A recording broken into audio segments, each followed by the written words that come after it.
Alright, today we are doing section 5.2, so we are going to graph quadratic functions and also find their maximum or minimum values. So yesterday we were given the graphs, today we are going to come up with the graphs. Sounds like fun. Alright, today we are graphing parabolas. We'll start off looking at a couple that do not have a linear term. So that means that there is not a bx, it's just got the ax squared plus c. So it says when a is greater than 0, or in other words, when a is positive, the parabola opens up. So if a is greater than 0, it's positive, the parabola opens up. If a is less than 0 or negative, the parabola will open down. If it's in this form, then our vertex is going to be at the point 0, c. This is also the y-intercept. The vertex and the y-intercept will be the same point on these. The axis of symmetry is always x equals 0. It says we will have to find 2 additional points, 1 on each side of the axis of symmetry or vertex.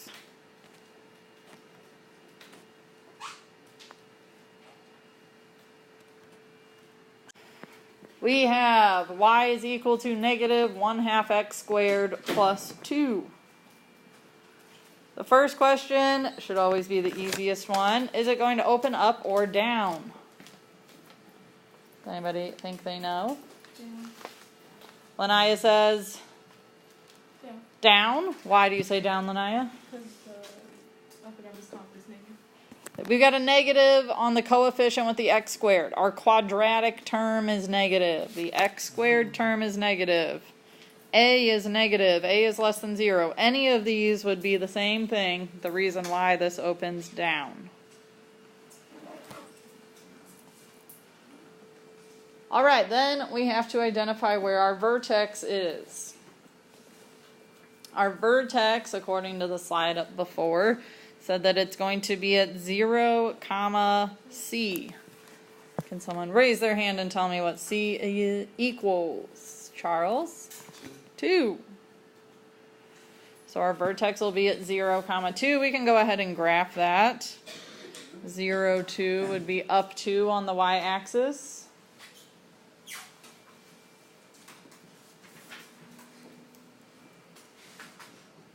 Alright, then we need to have the axis of symmetry on these. If there is not a linear term in there, it will always be the same. It's always going to be x equals 0. So we can dot in that line. Sometimes it'll be a little hard to see because it coincides with our y-axis. See if changing the color helps a little bit. Not really. Alright. Then we are going to find 2 more points to use in order to get our U shape. Really, the only way we're going to be able to do this is by picking a point to make an XY table with. So we have to pick a value to plug in for X. Normally we like to plug in 0, but that's not an option. We've kind of already done that. That's the point 0, 2. So we have to pick a different number to plug in. If there is not a fraction involved, I would always pick 1, if that's an option. When we have a fraction involved, I would recommend picking the number in your denominator. So that means I am going to pick to use 2 for x. So that means I would write y equals negative 1/2 times 2 squared plus 2. It's almost like I'm making an XY table, except I'm just going to do it with one value.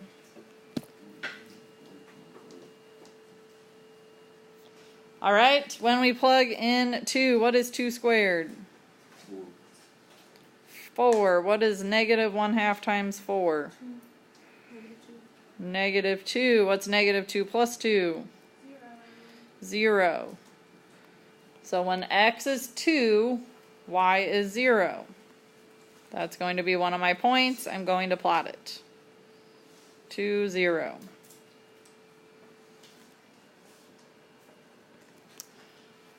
Then we can use our axis of symmetry in order to find another point. How far away is that point from my axis of symmetry? 2 spaces. So I need to go 2 more spaces the other way to get another point. So that means I would be at -2, 0. So I'm going to erase this work so I can write in my points. So the additional 2 points that we used were 2, 0 and -2, 0. If you want to find additional points only making an XY table, that's kind of up to you. However, I would always recommend using your axis of symmetry. Makes it easier, so you only had to plug in 1 time. Then we're ready to graph our U. It opens down just like we predicted it would, or knew that it would in the beginning. It is going to be a bit of a weird U. We just kind of have to do our best with it.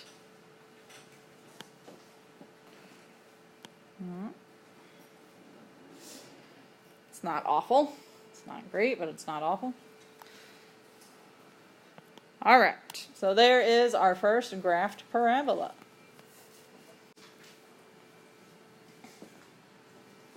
On example 2, we are graphing y equals 2x squared minus 4. Who can raise their hand and tell me if this should open up or down? Sadia? It opens up. Our squared term, x squared term, has a positive number in front of it, a positive coefficient. So it will open up. Our vertex is going to be at the point 0, C. What is C, Quinshawn? -4. Very good. Our axis of symmetry on these is always going to be the same. What's it going to be on this? Jacob? 0. Not just 0, but x equals 0. Very good. All right, so let's get that stuff graphed before we look for our 2 points. The 2 points should be the part that takes the longest on these, just because we have to plug something in. So we have a point at 0, -4. And I use this to kind of brush in an axis of symmetry here.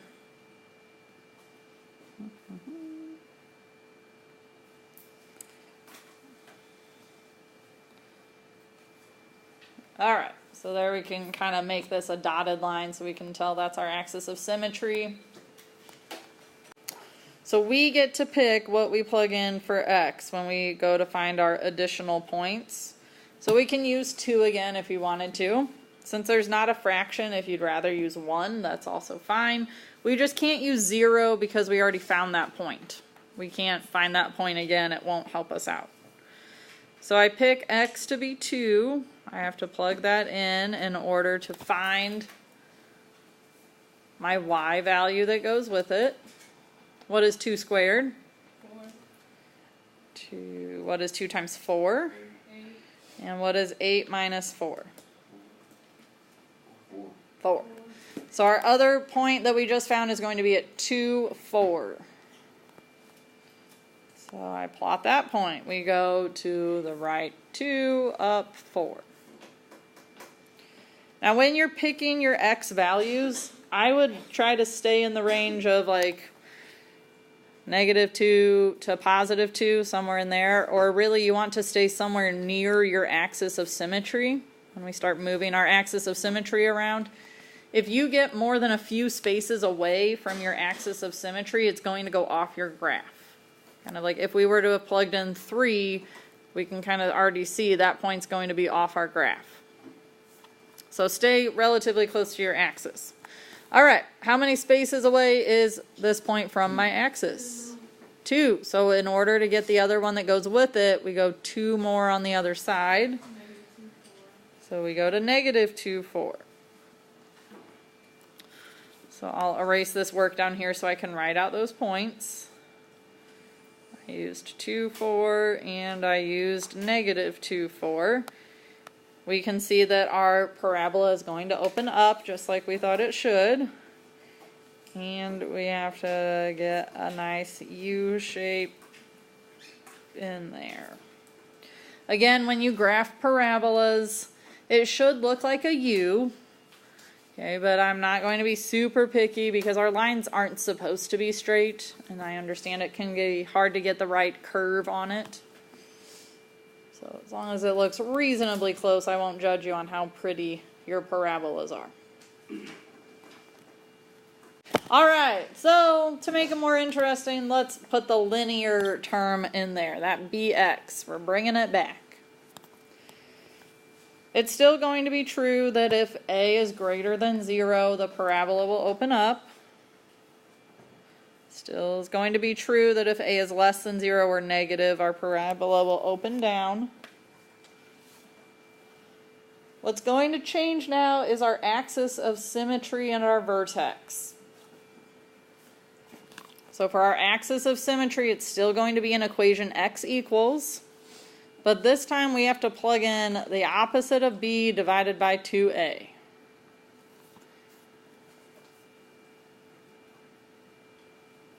And then in order to find our vertex, we're going to use that same value from our axis of symmetry and plug it into the equation to figure out what y will be.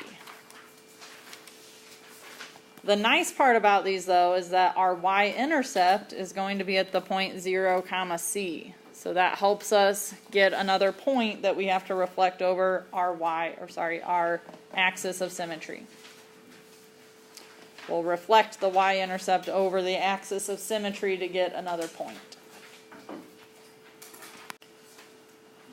My recommendation when we graph quadratics that have the linear term or the x term in it is to just go ahead and identify a, b, and c right away.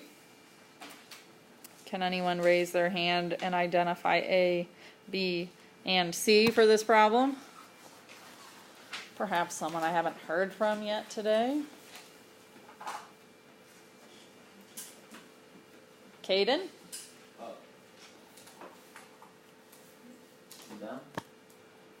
Well, we're going to do A, B, and C first. What's A?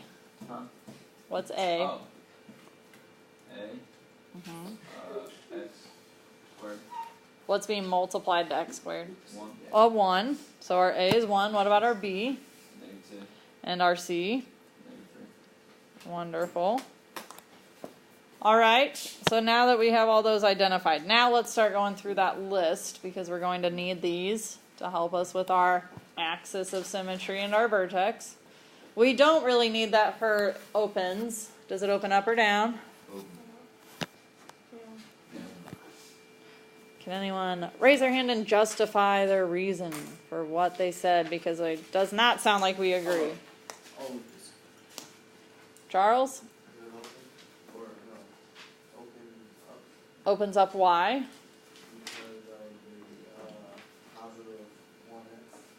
The positive 1x squared, yes. If our a is bigger than 0 or our a is positive, it's going to open up.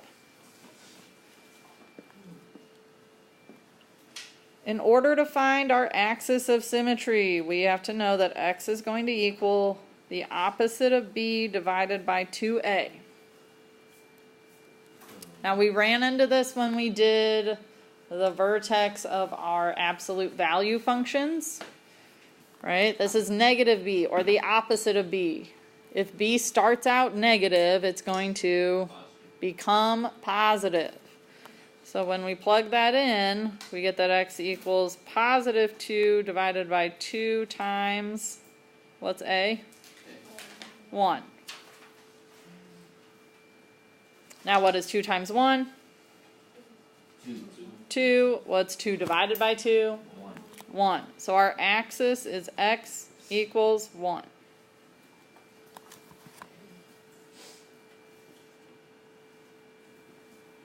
The vertex we find by taking that value, the 1 that we just found for our axis, and we plug it into x to get the y value.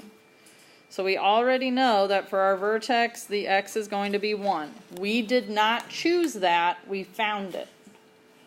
Okay, we didn't choose that x was going to equal 1. We figured out that's what it had to be when we found our axis. So then I have to go up here and plug 1 into x. What is 1 squared? What about 2 times 1? 2. So I'm going to have 1 minus 2 minus 3. Negative 4. We have questions about how I came up with the axis or the vertex. Those are the tricky ones. The y-intercept is pretty easy. It's just 0, comma, c. What's my c? Negative 3. I identified that in the very beginning. All right, let's go ahead and graph what we've already got written down, and then we'll work on finding that additional point, because that'll be really easy once everything else is graphed. My vertex is at 1, negative 4. So I'll put that point there. I know my axis of symmetry is going to go through that point, so I'll just kind of dot a line there to show my axis of symmetry. I know that my y-intercept is at 0, negative 3, so I'll put a point there.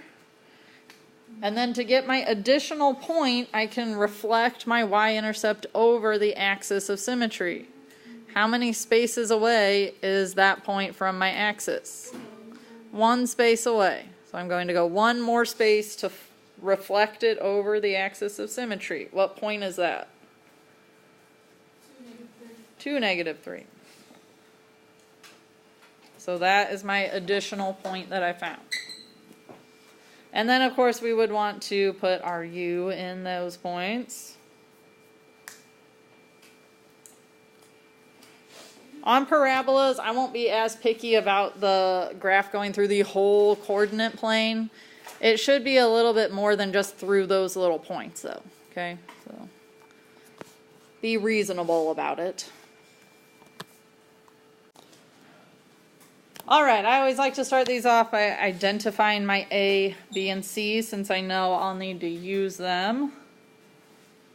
Anybody that I haven't heard from today want to help me out?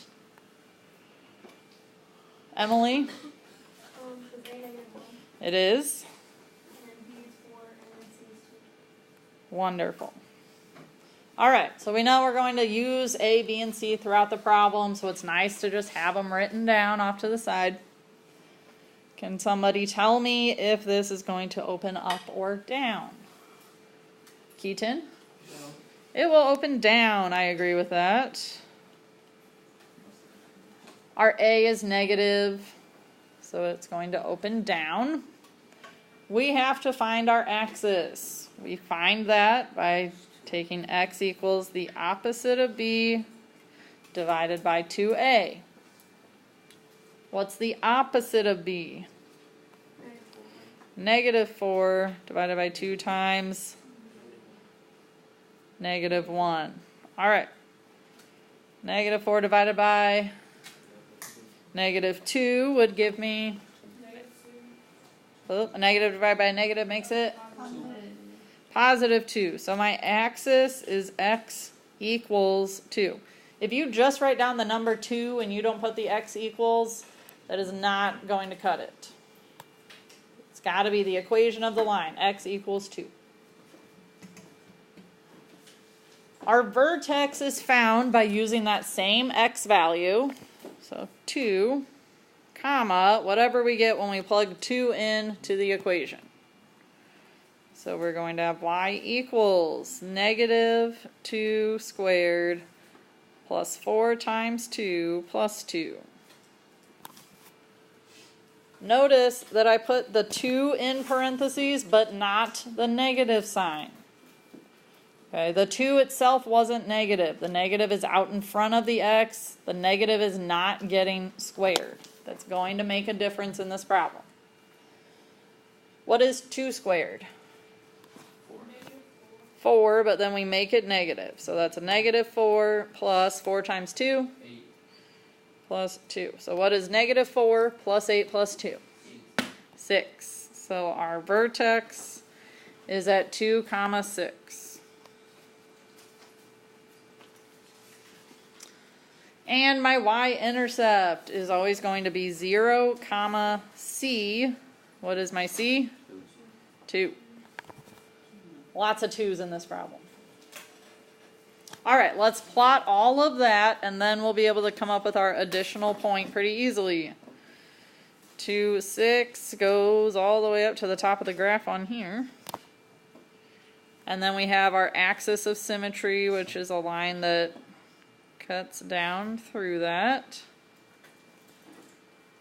All right, we've got a y-intercept of 0, 2. How many spaces from my axis is this y-intercept? 2. So I go 2 more in the other way. And I put a point. Where is that point? 4, 2. So that's my additional point. And then I am ready to sketch in my U.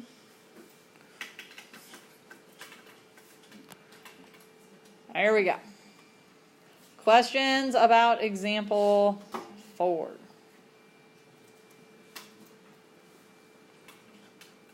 Example 5 is y equals 1/2 x squared plus x plus 3. Well, let's go ahead and identify our A, B, and C real quick, and then I want you to take a few minutes to try to finish this problem on your own. So can I get a new volunteer? Someone I haven't spoken to or heard your lovely voice at all yet today. Tell me what A, B, and C equal. Now, I've heard all of your lovely voices today. I'd like to. You can hear different ones. I'd like to. I got a different voice than that. Yeah, I can do a little more. India, that's a new voice. A is 1/2. Wonderful. What about B? 1. Beautiful. And C? All right. So those are the values we should be using when we determine if it opens up or down, finding our axis and vertex, and finding our y-intercept. Also a friendly reminder, we find our axis by taking x equals the opposite of b divided by 2a. Who can tell me if this is going to open up or down? Ian.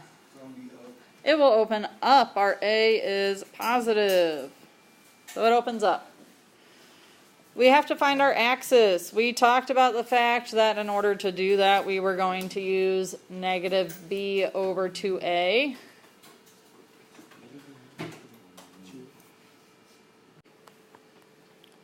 So I use this formula to find my axis. X equals negative b over 2a. So I'm going to plug in my b. So I have negative 1 over 2 times 1/2. What is 2 times 1/2? 1. Half of 2 is 1. Negative 1 divided by 1 is just negative 1. So my axis is at x equals negative 1. Let me see a thumbs up if you got that far. Beautiful. In order to find our vertex, we use that same x that we just found, the negative 1. We are going to plug it into our equation to figure out what the y should be. So that means we have y equals 1/2 times 1 squared plus, negative 1 squared plus a negative 1 plus 3.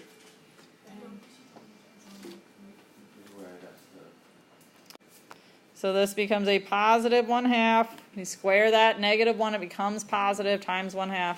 Positive 1/2 minus 1 plus 3. So this comes out to be 2.5. So if you had something else, even if I'd looked at it, fix it now. It should come out to be 2.5. Or you can write it as 2.5. So we take 1/2 minus 1, that's going to be a negative 1/2, plus 3 puts us at 2.5. Or negative 1 plus 3 is a positive 2 plus a half, still 2.5.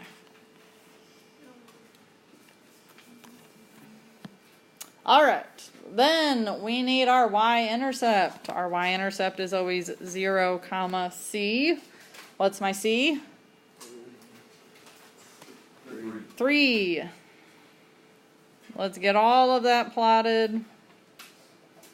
So we've got our vertex at negative 1, comma, 2.5. So when we go to plot that, we have to go up halfway between the 2 and the 3.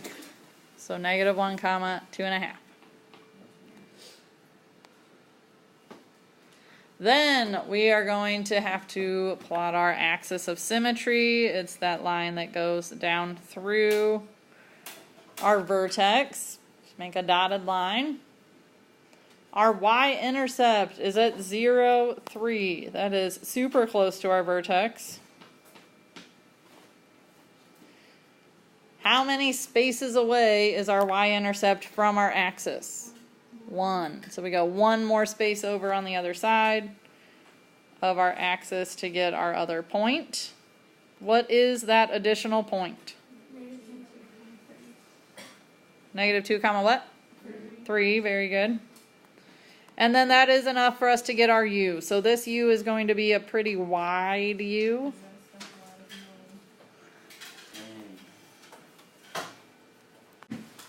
Finding maximum and minimum values.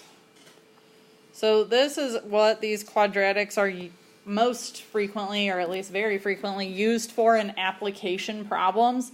We are usually very interested in our vertex because if it opens up, it has a minimum value that occurs at the vertex.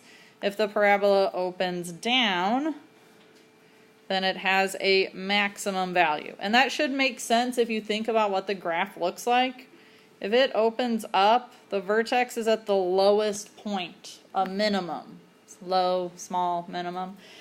If it opens down, if we think about the graph, it's going to have a highest point or a maximum.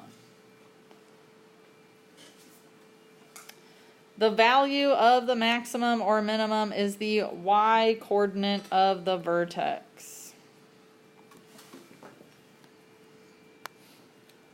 On these examples, we are going to decide if we are going to have a maximum or minimum value and also find the value of it. So deciding if it has a maximum or minimum is the same as deciding as if it opens up or down. It's the same kind of decision. So on number 6, is it going to open up or down? Up. So it's going to have a minimum. If it opens up, it has a minimum.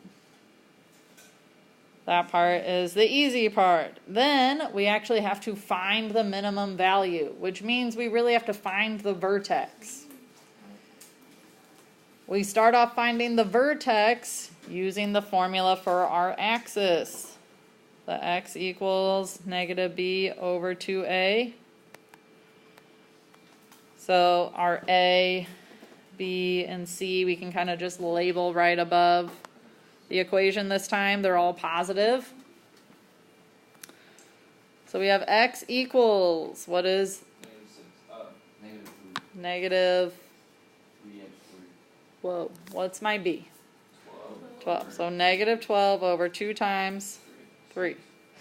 2 times 3 is negative 12 divided by 6 is negative 2. Okay, but that's not our minimum value. That's the x-coordinate of our vertex. We need the y-coordinate of our vertex. How are we going to find it? Plug x back in. So we have y equals 3 times negative 2 squared plus 12 times negative 2 plus 8. Notice that only the negative 2 is getting squared, not the 3. What's negative 2 squared? Whoop. A negative times a negative is a positive 4. So 3 times 4 plus, oop, I forgot to write in my 12 up there. 12 times negative 2. What's 12 times negative 2?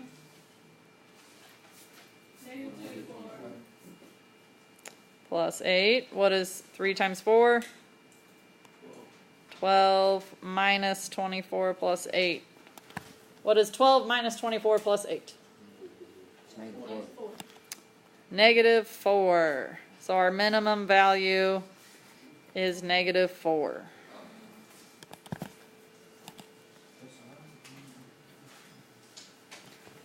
Questions, concerns, confusion? Are we sure? All right. On number 7, we first have to decide, will we have a maximum or a minimum? A maximum. This out here in front is negative. That means it's going to open down. That means we will have a maximum value or a highest point. In order to figure out what that point is, we need to know the y value of our vertex. To find that, we again start over with x equals negative b over 2 times a. What is the opposite of b? Negative 2. Divided by 2 times, what is my a? Negative 1/4. Negative 2 divided by, this comes out to be a negative 1/2. If we are dividing by a fraction, that is the same as multiplying by its reciprocal. So instead of dividing by a negative 1/2, that's the same as multiplying by a negative 2. Or you can use a calculator. X would equal a positive 4. To find the y value that goes with it, what do we do? Plug x back in. Y equals negative 1/4 times 4 squared plus 2 times 4 minus 3. What is 4 squared? 16. If we multiply 16 by negative 1/4, it's the same as dividing it by negative 4. Not just 4, but negative 4 plus 2 times 4 is 8, and then minus 3. So we have negative 4 plus 8 minus 3. Positive 1. So we have a maximum value at 1. Or of 1. The point would be 4, 1, but